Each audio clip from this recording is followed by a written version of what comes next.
Hello नमस्कार. तर मी आज बनवणार आहे खूप टेस्टी आणि खूप क्रंची असे पोह्यांचे कटलेट. तर चला, तर त्यासाठी इथे मी 2 वाट्या इतके पोहे घेतलेले आहेत.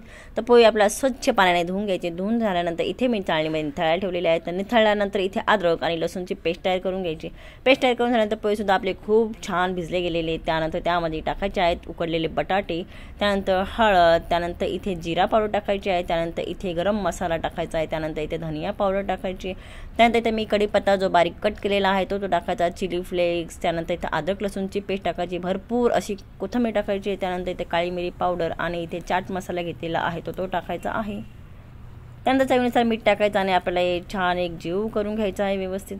त्यानंतर इथे मी 2 ते 3 चमचे इतकं कॉर्नफ्लॉवरचं पीठ टाकलेले ते आपल्याला एकदम मस्त छान एकदम त्याला असं मस्त एक जीव करून घ्यायचं आहे. एक जीव करून झाल्यानंतर इथे आता मी कॉर्नफ्लॉवरचं पीठ घेतलेलं आहे, त्यामध्ये चवीनुसार मीठ टाकायचं आणि याचं आपल्याला छान असं बॅटर करून घ्यायचं आहे पातळसर.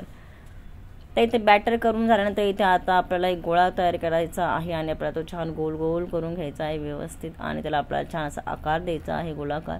त्यानंतर इथे आपण जे बॅटर केलेलं आहे तर त्यामध्ये आपल्याला डिप करून घ्यायचं आहे व्यवस्थित. आणि त्यानंतर इथे आता मी शेवळ्या घेतल्या आहेत, ज्या रेडीमेड शेवया असतात तर त्याचा मी चुरा करून घेतलेला आहे. त्यामध्ये आपल्याला त्याला छान असं कोटिंग करून घ्यायचं आहे.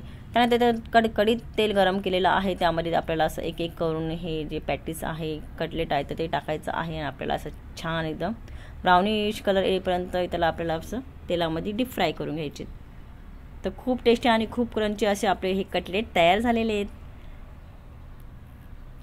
हे खाण्यासाठी इतके छान झाले होते ना, खूप टेस्टी आणि खूप क्रंची आणि लाजवाब झाले होते. चला पटकन या व्हिडिओला सबस्क्राईब करा. चलो बाय.